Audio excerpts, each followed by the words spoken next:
Good afternoon. Thank you for joining us today and welcome to today's Capital Connect webinar. We're here to learn the operations of a body corporate and harmonious living in a strata community. I'm Julie, a Senior Community Relationship Manager at Capital and Team Leader at our Redcliffe office. I'll be your host today. I'm going to be joined by Amanda Green, a Community Relationship Manager at Capital, and Elizabeth Sutton, also a Community Relationship Manager at Capital. And our guest presenter is James Nickless, a partner at Chambers Russell Lawyers. You would have noticed on your invite that we did have Frank Higginson from Hines, and he is unavailable due to a change of schedule in travel plans. So we're excited to have James join us today. And by the end of today, we hope you'll feel more comfortable and confident about the operations of a body corporate and how to live harmoniously in your community. At Capital, we are passionate about working with our owners to create happy, healthy, and harmonious communities. During the webinar, you will have the opportunity to submit text questions to the presenters, and you can do this by typing them into the questions pane of the control panel. The questions will be collected. We will answer some of those at the end of the presentation and will remain anonymous.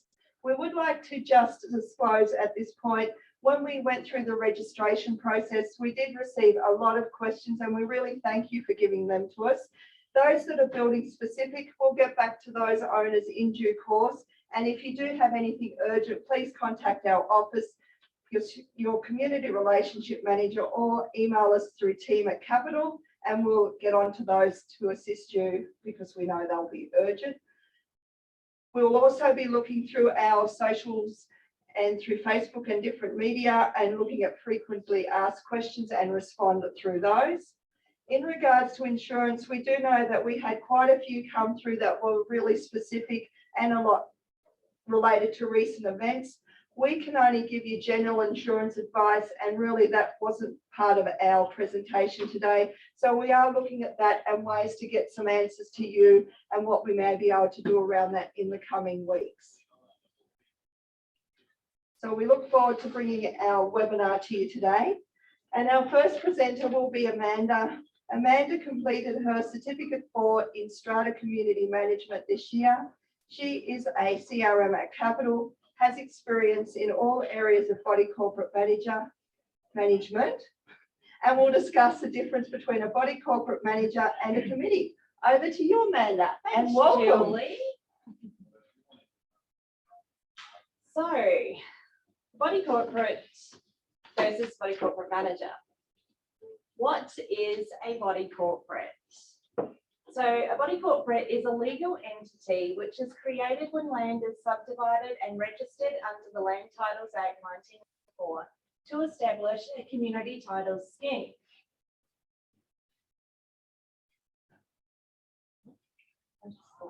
The role of the body corporate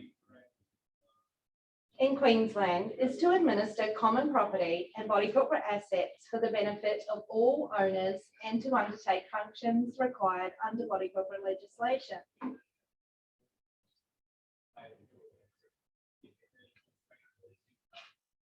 The body corporate manages and maintains body corporate assets and approves related expenditure from the body corporate funds.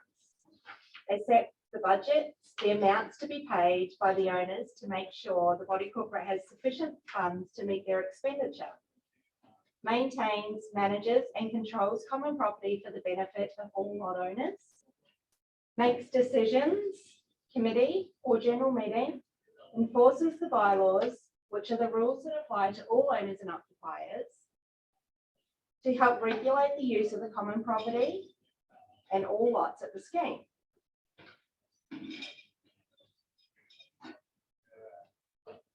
Approves the agenda and meeting material before it is distributed, keeps records for the body corporate, including meeting minutes, roll of owners details, financial accounts, register of assets, improvements to common property by owners, and a contracts register. The role of a body corporate manager. The duties of the body corporate manager can differ depending on whether the body corporate has a committee or not. The duties of the manager are contained within the written agreement they enter into with the body corporate. This is called the administration agreement. A body corporate manager maintains the body corporate records in accordance with the legislative requirements and conducts banking under the instruction of the committee. Prepare draft budgets and financial statements for the committee to consider and then approve and submit to all owners for consideration at the annual general meeting. Carries out the duties contained within the administration agreement with the body corporate. Arranges insurance and pays the premiums on behalf of and at the instruction of the committee. Prepare meeting material and minutes at the direction of the committee and distribute correspondence, meeting agendas and minutes of meetings. However, a body corporate manager has no decision-making powers and can only act on the instruction of the committee, including, for an example, by assisting the committee to prepare the required paperwork for the enforcement of the bylaws. If a body corporate has a committee, the body corporate manager is engaged to help them. The manager can only do what the committee asks them to. Remember, a body corporate manager automatically becomes a non-voting member of the body corporate committee. Maintenance of the common property. The body corporate manager is not responsible for maintenance of the common property, but they may organise work if the committee asks them to do so. In schemes where there is a caretaker, a building manager, or a resident unit manager, they also automatically become a non-voting member of the body corporate committee, and what they can approve is dependent on what their caretaking agreements state. For example, some have the approval to spend up to $500 without the committee's prior approval. However, they do need to keep the committee informed. A body corporate manager is usually authorised to perform the duties of secretary and treasurer, including calling committee and general meetings, sending out levy notices and bylaw contravention notices, sending out the minutes of meetings and managing the body corporate's money, receiving voting papers. A body corporate manager can chair the meeting if the elected chairperson is not present and the manager is elected to chair the meeting. Role of the chairperson is vacant and the manager is elected to chair the meeting, or the manager is the only person forming a quorum at an adjourned meeting. Thank you, Amanda. I hope you really enjoyed that little insight that Amanda's given you around what is the body corporate committee and what is the body corporate manager. Our next presenter will be Elizabeth Sutton. Elizabeth was a finalist at the SCA Awards for Excellence 2022 in the category of Strata Community Manager. She has over 5 years experience in body corporate management, as a manager and in management. And she'll go through some of the questions that we have gathered through the registration process. Over to you, Elizabeth. Thanks, Julie. Thank you. So some of the questions that came up weren't really related to the webinar, but we're still going to tackle a few of them.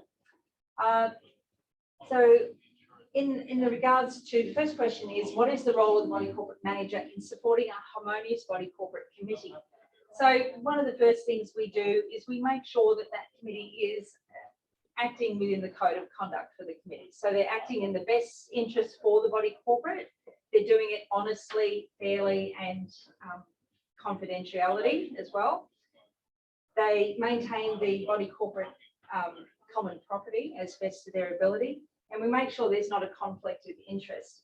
So our role is to make sure that they do get along. They both can hear each other's sides, especially if they're both on the committee and they don't agree. And yeah, to just try and be that mediator in the middle to help them get along. The next question was, who is my first point of contact for flood damage? So firstly is you have to make sure that it is safe. Please never enter floodwaters or anything like that. Your first point of contact after damage has been done, you would have to have some sort of knowledge is whether your building is covered for flood damage And if you don't know that question, you can just simply contact your strata manager and they'll be able to help you with that. The next question was understanding strata boundaries within an apartment block. So this is one of those specific questions that would be related to what type of building you have. Is it a building format plan or is it a standard format plan? Standard format plans tend to be like a lot of land, a title of land, whereas a building format plan, it tends to be the body corporate responsibility is the boundary or the external walls and the roof of that building. So those questions, once again, would have to go to your strata manager to be dealt with specifically, because they do differ with boundaries for lot owners. The next question is, are dividing fences between properties common property responsibility of owners? So yes, so if they're on the strata title and there's a fence between two owners' exclusive use areas, then generally that fence is shared between those two lot owners.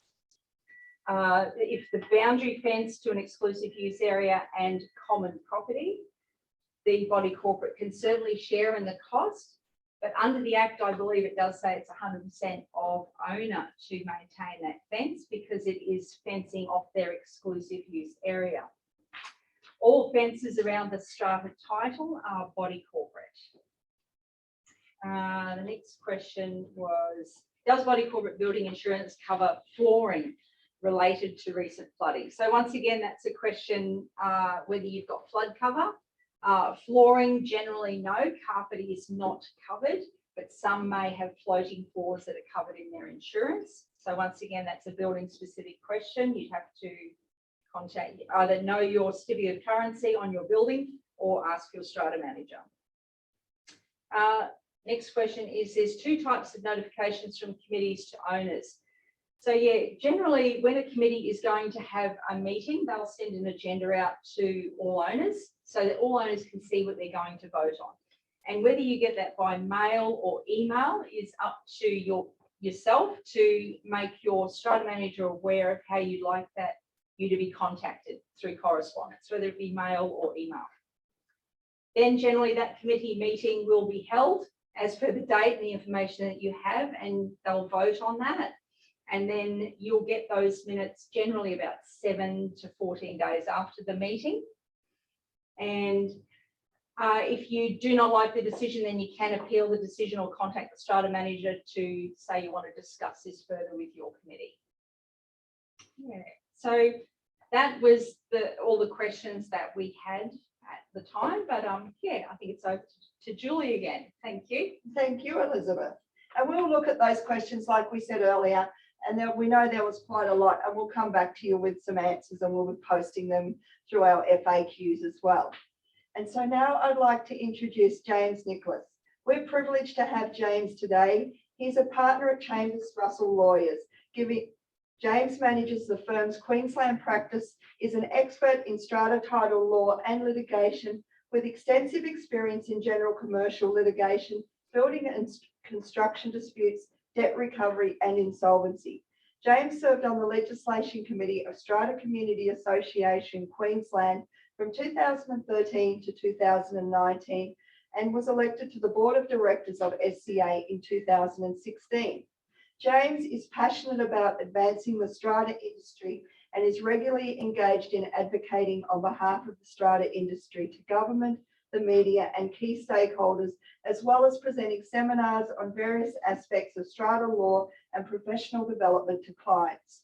He'll be shedding light on the ways to handle a neighbour dispute and provide us with etiquette tips to be a good neighbour. And we're pleased to welcome James. Thank you for joining us today. Thank you very much for having me. I'll do a quick sound check. Can everyone hear me okay? Yep, excellent. Well, thank you very much for having me. I'm very pleased to join you all today. And I thought there was some very good questions that have come through prior, which I'll deal with it at the end of my session, and also some really good questions there under the insurance section as well. And I guess I would just echo the sentiments that if at first you don't succeed with your insurer, that doesn't mean that that's the end of the story. You can try again, and you can get your strata managers great guidance there on what can be potentially challenged. And I think when we have issues around insurance and we have extreme weather events like we've had, that often kicks off a number of different things. So you might find that you have some inherent building defects at your scheme. Dealing with, at the moment, a large builder in southeast Queensland has collapsed, and a few buildings were in the process of building defect claims and negotiations that now seem to be right at the crossroads of my experience, which is strata building and construction and insolvency.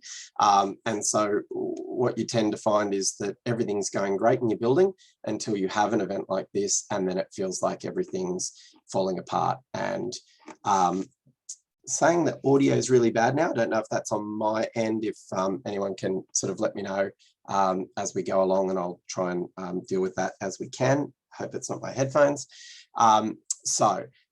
This is usually the point in time that we have a problem. And from a dispute point of view, I guess I'll say at the outset, strata is one of those really rare situations where you can have a fight with somebody and then you both still have to live there, or you both still have to interact at a committee level or at a general meeting level. So can't stress enough, not only is there provisions for how these types of disputes are meant to be dealt with in terms of the legislation, but there's also the practical reality that I've had many disputes that have gotten worse in a practical sense before they can get better in a legal sense. I've had clients that have been assaulted on site.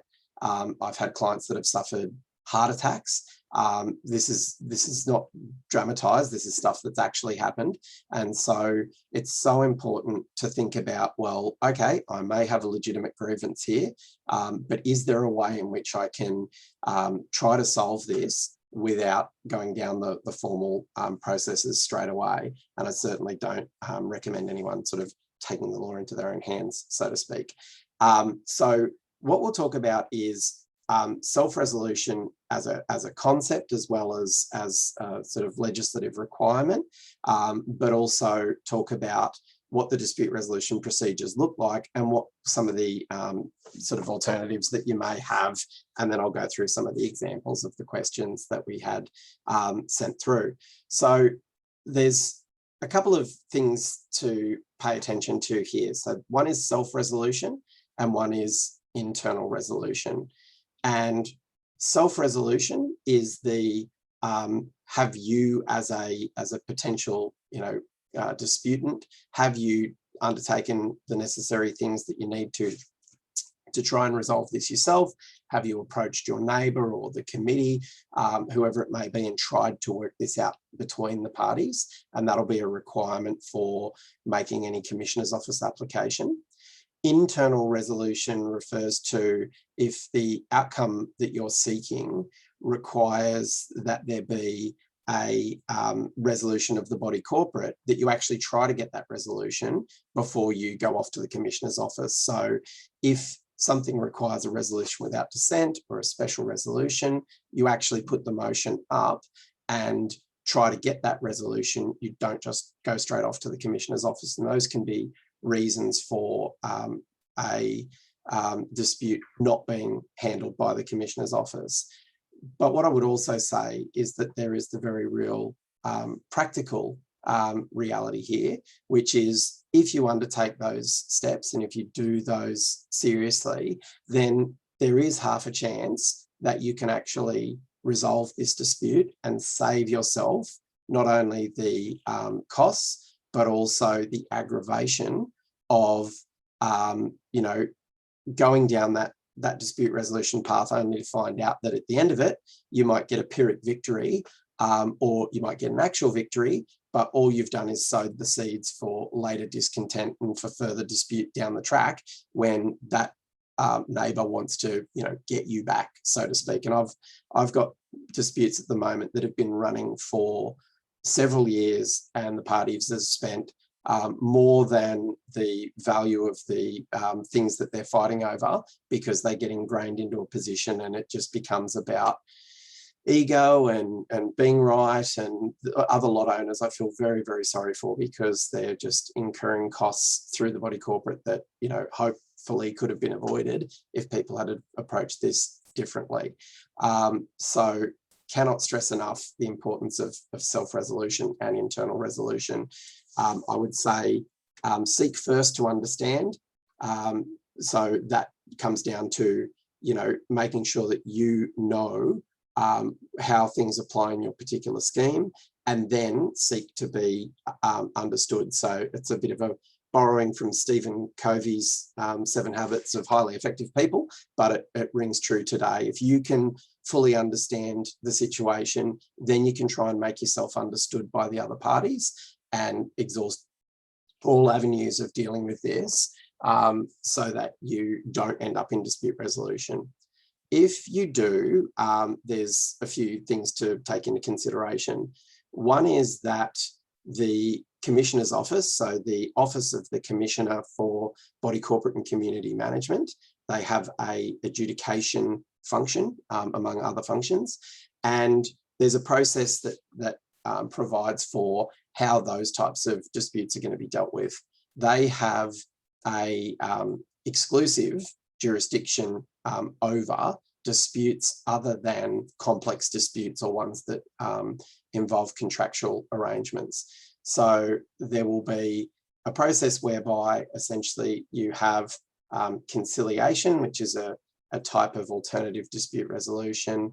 If it's, you can bypass conciliation in certain limited circumstances, and otherwise you'll go through the conciliation process to try and resolve it with the help of a body corporate specialist conciliator. If that doesn't work, then it goes on to adjudication, and that will involve the applicant making submissions, everyone who's potentially affected by the decision being able to put submissions in response, and then the applicant having one final right of reply to those submissions, and then an adjudication decision is made. That can then later be enforced. There's probably more than we've got time for today, but what I would say is there is a wealth of information on the Commissioner's Office website, so do go on there. I would also recommend that there's free training on there. Go on and just soak up as much of that knowledge as you possibly can. Very, very helpful website. Strata is one of those areas where there is just so much information available. So do make yourself aware of all of that. And it assists your Strata manager in better assisting you, the more information and knowledge that you have about these things. And so if it is a complex dispute, or it's a dispute that's contractual in nature, then it's likely to be dealt with by QCAT or the courts, which is a sort of more formal and also a more costly process for resolving disputes. Something that often gets overlooked that I think is worth mentioning, and I'll declare a conflict of interest here in a sense. My wife is a certified mediator, so I'll just say that, but cannot stress enough the importance of looking at private mediation. Private mediation requires the parties' consent. You can't force someone to go to mediation, but you can certainly outline the potential benefits of it. If the other party or parties are not interested in going through with mediation, you can do something that's called conflict coaching, and that is where a mediator works with you on your side of the dispute to say, okay, what are your issues? Because particularly in neighbourhood disputes, a lot of the issues circle around people feeling like they're not being heard, that they're being ignored, marginalised. So a conflict coach, who is usually a mediator, can help you better express your side of the argument and give you strategies for how you can try to deal with that, whether that be with the committee, with a particular individual lot owner, and that could make the difference for you in whether you're able to effectively deal with this yourself, rather than having it go down a formal sort of dispute resolution process. So again, would really recommend people looking at that. And there's other things, again, that in the sort of general law of dispute resolution that can be looked at, like expert determination. I've got a really complicated matter at the moment that's a BMS dispute. So we've got two bodies corporate under a building management statement.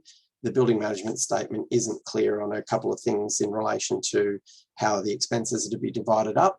And we hopefully, fingers crossed, after yesterday, might be at a point where the two parties are prepared to say, let's get experts to determine all of these things, and we'll be bound by whatever the expert says as to how that should be allocated. So again, might mean spending a little bit of extra money, but it can be a way that you can determine disputes that would otherwise drag on for years and cause a lot of problems. So what I might do at this point is go into some of the questions that were asked prior to this webinar. So we've got number one, owning a unit with a large courtyard and having another owner living above your courtyard who has challenging behaviours. How do we deal with this? I guess it kind of depends on what category the challenging behaviours fall into. A few things that kind of spring to mind would be potentially nuisance, both under the legislation itself and nuisance pursuant to any bylaw or any other breach of bylaws. I guess the modus operandi for dealing with any of these types of disputes is I can answer any strata legal question in one word, and that word is depends.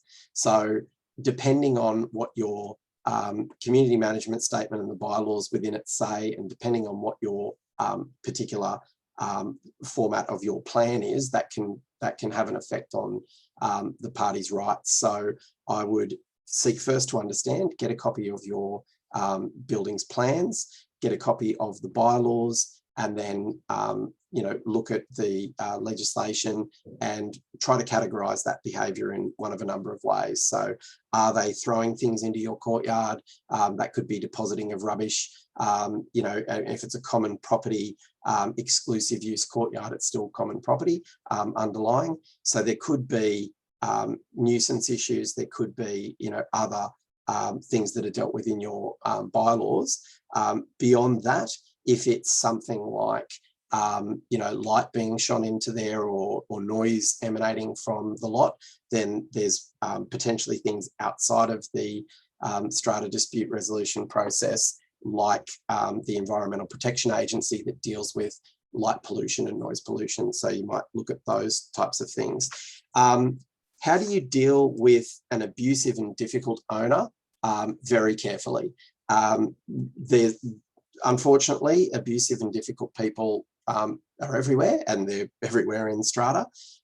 Again, I would stress trying to deal with that in a way that preserves the dignity of the parties, and also with safety being a really utmost consideration there. So I would look down the path of trying to go private mediation or conflict coaching in that regard. And if they'll agree to private mediation, then there's a really good chance that everyone can air what their actual grievances are. Sometimes these disputes centre around certain things, but in reality, they're about something else, and it's some other grievance that they have. But again, if they won't engage in that process, at least if you get conflict coaching, you can interact with them in a way that's more likely to lead towards resolution and less likely to inflame the situation. Lead on question from that, which is kind of a bit similar, in terms of things that have happened during COVID. Apparently, we've had one scheme that's had someone that has a particular political view about vaccinations, and they've been removing body corporate information from areas on common property and have been putting up their own sort of propaganda. In a way, this is a COVID issue, and in another way, it's sort of a general behaviour issue.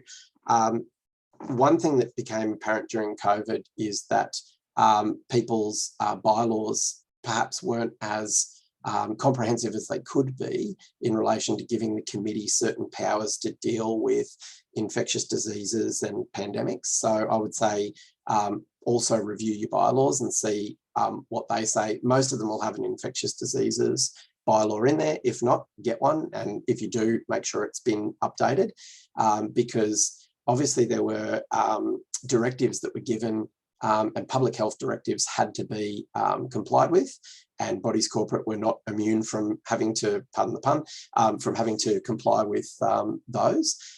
Where the difficulty arose was where the committee may have had to have exercised some discretion, and owners had taken issue to how the committee had handled certain issues during COVID. In circumstances where you've got someone that's, you know, putting things up on common property, I think there would be other bylaws that would probably deal with that sort of behaviour, and certainly removing any body corporate notices would be something that would be likely to be dealt with under your bylaws. If not under the bylaws, it may also constitute some form of nuisance under the legislation more broadly. We've got a question here about smoking on balconies. There was a recent Commissioner's Office decision in relation to this, which probably cleared up a lot of previous contention about whether bylaws could properly regulate smoking on balconies. So the smoke drift issue has been a problem for a very, very long time. I would say in the wake of the recent decision that did provide some clarity there, that would be, again, review your bylaws, see if you've got a bylaw that regulates smoking.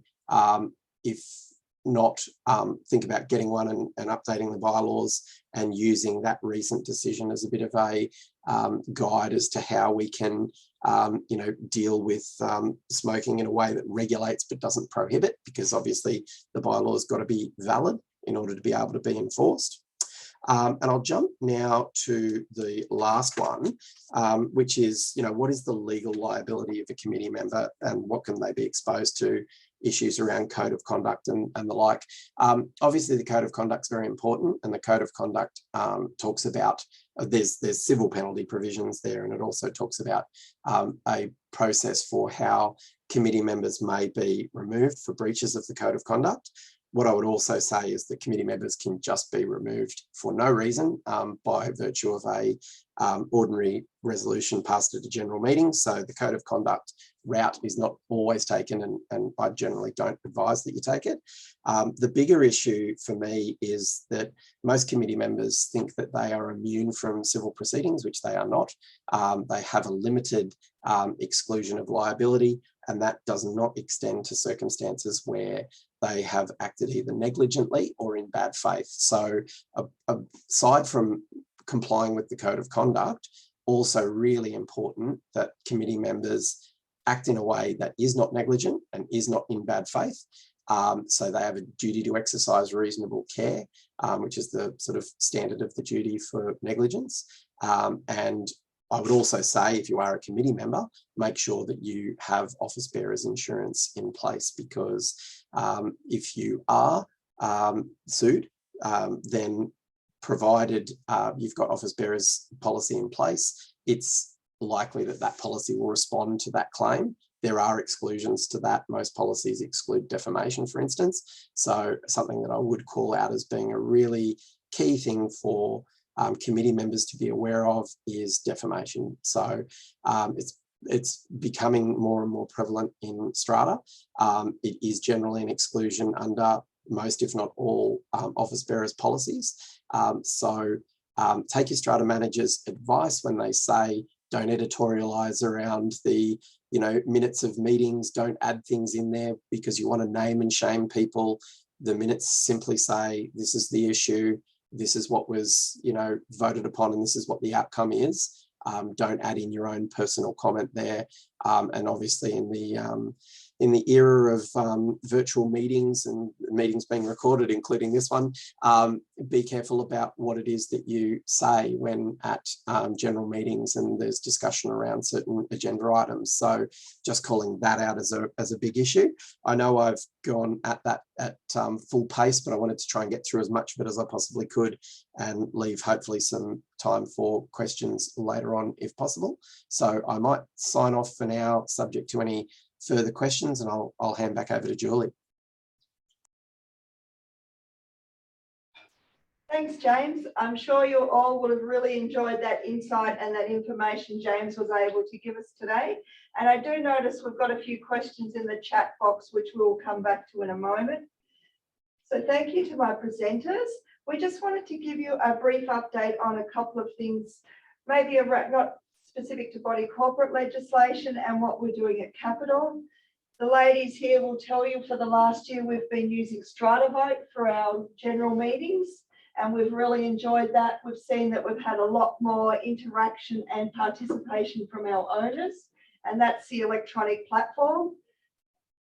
You've enjoyed using it, Liz and Amanda? Yeah, it's been great. Has its challenges, but it's good. And I can say that Stratavote are in the process of beta testing some further advancements to that product. So in the next 2 to 3 months, we think they've got a couple of really exciting things to come out, which will make the meeting process for you as owners on the other side and us on this side a little easier.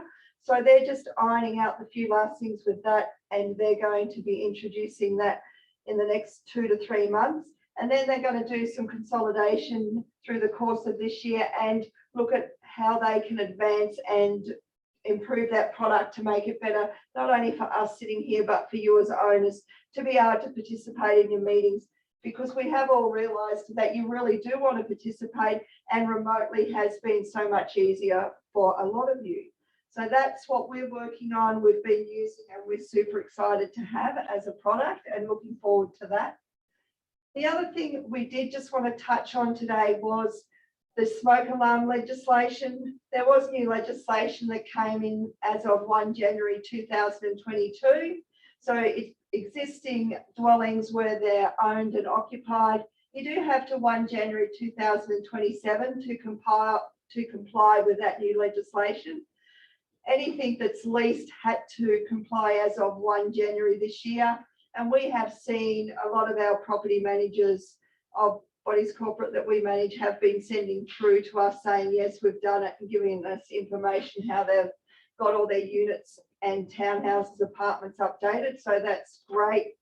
As owners, if you do have an apartment or townhouse and you're going to sell, you are going to have to update at the moment to be able to sell, and there is requirements about lodging forms and what needs to be included with your sales documents. If you go to the QFES website, they do have a really good brochure, smoke alarm legislation, which sets out those requirements and what's required of those smoke alarms, the 10-year batteries life that's required. They can't be removable batteries, how they have to be isolated sensors, all talk to each other, interconnected. So there's a little bit of work around those, but we've seen everyone really working hard and got that underway and in place by that date. And those selling, just keep it in mind that you are going to have to partake in that as part of your sales process if you haven't done it. So maybe we'll just look at some of the questions and go through a few of those now.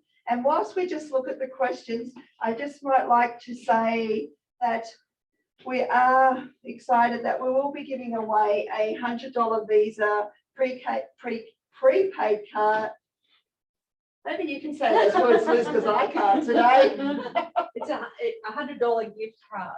And that will be for those that submit feedback by end of day this coming Friday, the 18th of March, and you'll be included in the draw, and that will be Monday, the 21st of March. Yes. So look forward to that. Yes. Liz will be drawing that out.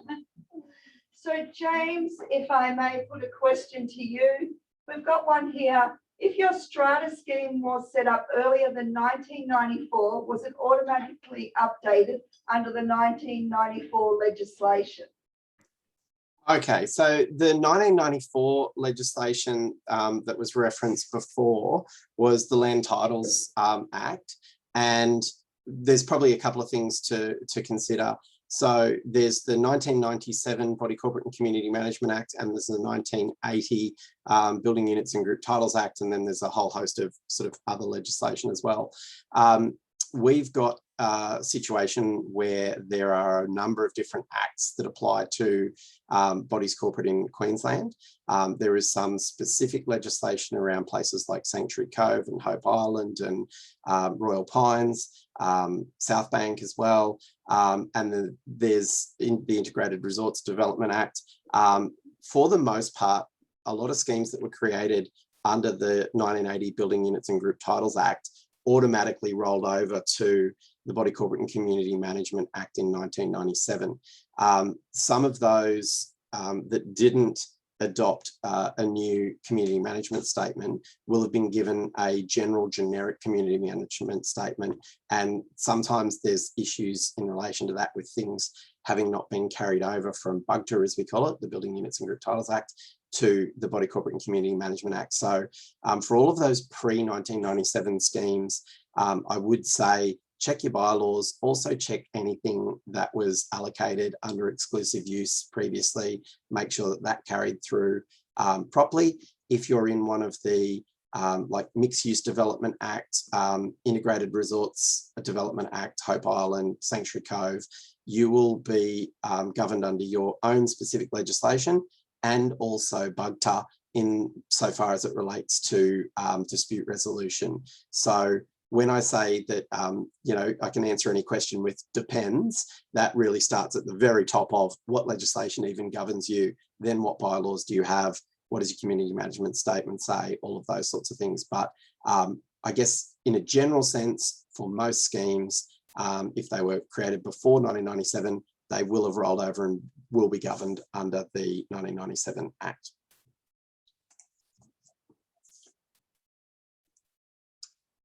Back to you guys.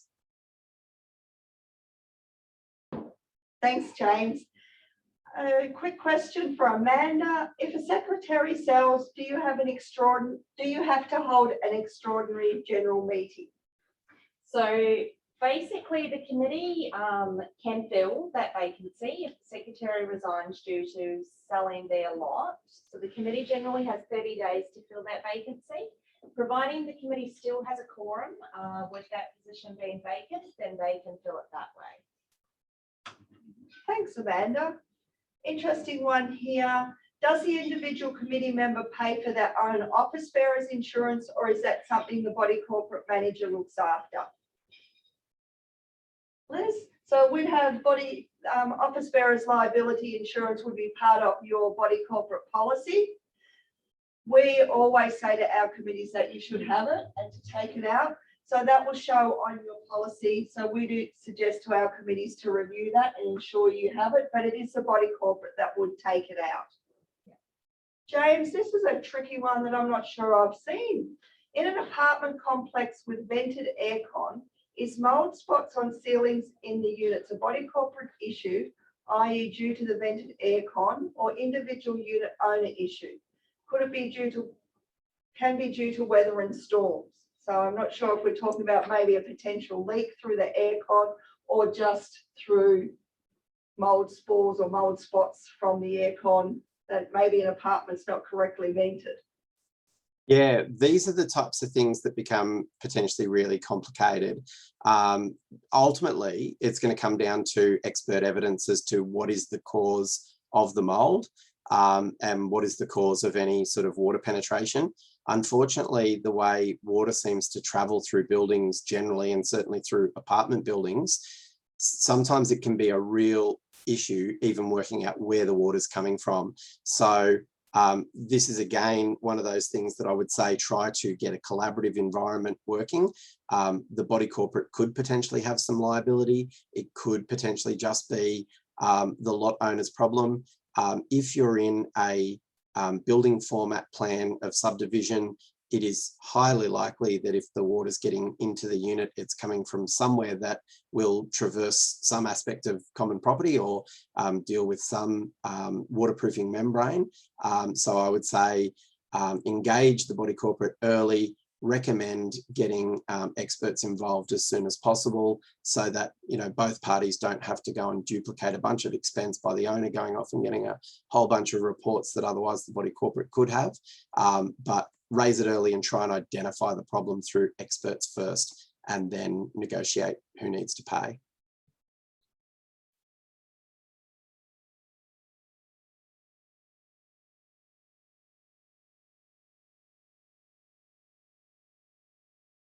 Okay, Sims, we enjoy having you here with us, James. We're gonna steal your legal brain again. What can be done when the pathway to my townhouse requires repair, but the committee thinks it's not urgent and keep putting other repairs ahead of repairing the pathway, that pathway? Okay, assuming that the pathway is on common property, that is going to be the body corporate's responsibility. And I guess the big concern is that if a body corporate doesn't discharge its duty in relation to common property, which is a strict liability duty. So that means doesn't matter how reasonable you've been, doesn't matter how many other urgent things you've got going on. If common property fails and somebody suffers damage, the body corporate is responsible. And there's case law on that. And if the body corporate's been made aware of the fact that there is some, danger there and they fail to act, then there is some potential that not only the body corporate, but again, if it's been the committee that's decided not to take action in relation to that, that is where that second liability that I talked about before of a committee either having been negligent or having acted in bad faith, they could attract personal liability in that regard, and they would want to make sure that they've got office bearers insurance in place. So I guess prompting the committee to say, hey, this is a danger, I've made you aware of it, body corporate's responsible, you could be responsible, I don't want that to be an outcome that we all have to deal with, so could we please get this dealt with sooner rather than later? If that doesn't result in an outcome, then because the body corporate's responsibility in relation to this is very clear, that might be something that you need to go off and get orders for the Commissioner's Office to require the body corporate to fulfil its statutory obligations. Back over to you guys. Thanks, James. Another question we have. Where your windows and balcony sliding door is so old, they come off the rollers and don't lock. Is this body corporate responsible to replace, as I imagine insurance may not cover it? So just a brief, your body corporate insurance policy is not a maintenance policy. It's a policy that will cover you for resultant damage from an insurable event. So if they're just old and maintenance is required, no, your insurance policy won't cover that. And as Liz covered before, in regards to who's responsible for those doors and rollers, that's where we need to go back to the plans, to the survey plans, and look, is it a BFP? Is it an SFP? Is that balcony on title? Is that balcony exclusive use? If it's exclusive use, is there an exclusive bylaw that talks about maintenance responsibilities? So these questions are not black and white. Sometimes they're not. We can't give a yes and no answer straight away. We do need to work through a process, look at where the lot boundaries are, look at your bylaws, what they talk about if it is exclusive use. And as James said before, if you go to the website of the Commissioner for Body Corporate, they do have some really good questions and answers, some fact sheets around maintenance responsibilities, building format plans, standard format plans, looking what your lot boundaries are and being able to break that down to see who's responsible for what. But it can be quite tricky and grey area that we do need to work through. Is there anything else you'd like to add to that, James? Yeah, I will. Look, that was really comprehensive, and I think that does show the process that you kind of go through. I will just say that for the most part, when you're looking at whether something in a building format plan forms part of common property or not, if it's the boundary structure, then it will form part of the common property, and that's why sometimes your exterior windows and your balustrades is something that's a body corporate's responsibility, but the threshold sliding doors from the lot onto a balcony that is also on title, or as you said, if it's an exclusive use balcony and the exclusive use bylaw provides for it, then quite often those sliders will be the responsibility of the lot owner as well. But devil's in the detail, check your plan and make sure of it. Thank you. What else do we have over here?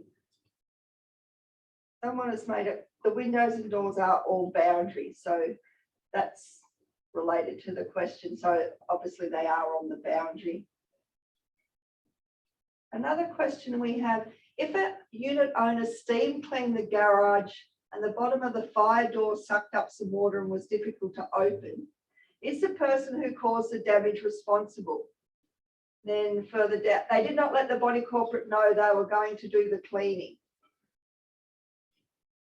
So I'm not sure if this may have been related to the recent weather events, that we might have had a dirty garage, someone's going to clean it, or whether it's the communal garage, or it might be a garage on title. But I'm thinking if there's a fire door, it could be a community. Not related to that.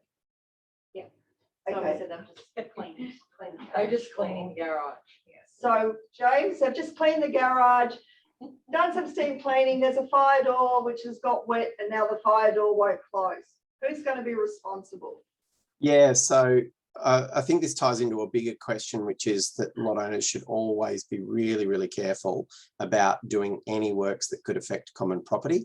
One of the exceptions to the body corporate always being liable for things that happen on common property is that if somebody else does something that causes or contributes to the damage, then the body corporate can recover the cost from that person as a debt. So if somebody has done something on common property that's caused damage or contributed to damage, they can be personally liable for that.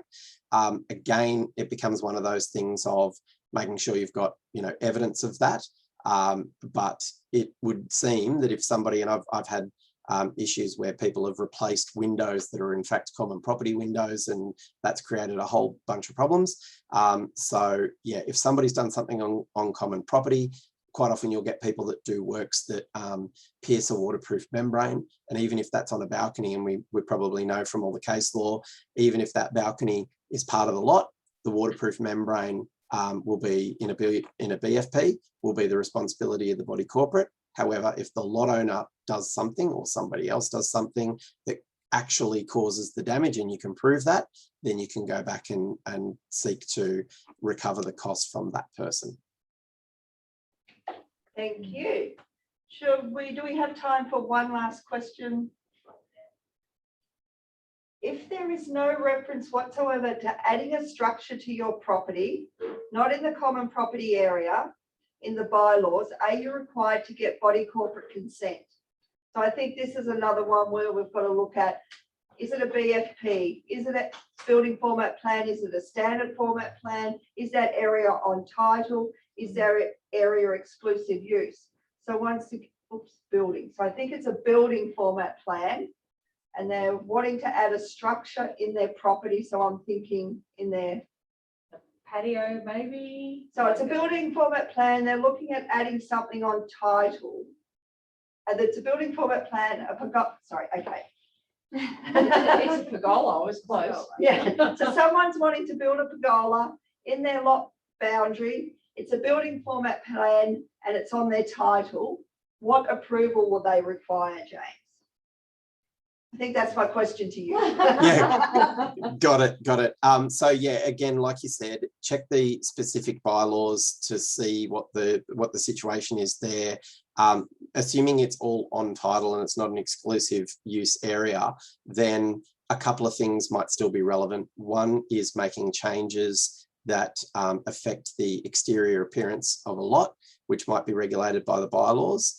Another would be the instance I gave before, where if there's any waterproofing or roofing structures that exist and the works that you do adversely affect those, then you could be responsible for that. I would say, and I know it's a bit of extra administrative burden, but I would say engage with your committee in any event. So as I said at the outset, seek first to understand, get your understanding right of what's going on there, and then present that to the committee and say, well, look, here we are. This is the works that I want to do. These are the reasons why I say they don't affect the body corporate or anybody else, and put that to the committee. Then depending on what the committee come back with, they'll either say, great, go with God, you have our blessing, or they'll say, we've got a problem here, but at least you've outlined your position early to say, this is how I say it is. And then if you've got to, go off and fight about it later, so be it. But just being careful that any works that you do, if they cause any damage to common property or to other owners, then that could be a problem. So use licensed contractors, make sure everybody does everything right and they have insurance in place, and just dot your I's and cross your T's. Thank you, James. And I see that that person has said, sounds good, thank you. So thank you to my two lovely ladies here with me and to James out there in cyberspace. Thank you all for joining us today at our webinar. We hope you found it informative. As we've said on the way through, it has been recorded. We will be popping that recording out to you in due course. And we do have that Visa gift card for those that provide feedback. We are looking at doing more of these webinars, so we really would ask for your feedback so we can improve and deliver a better service to you through our webinars and get those questions and answers back to you, what you really want to know, and maybe suggest to us what would be some good webinar topics. Yeah, I'd like to say thanks for everyone for attending and all your questions. There have been great questions that are coming through. And just know that Capital are here to serve you, and pick up the phone, give us a call if you're unsure. We'll certainly help you every way we can. Thanks. Thanks, Thank everyone. you. Thank you.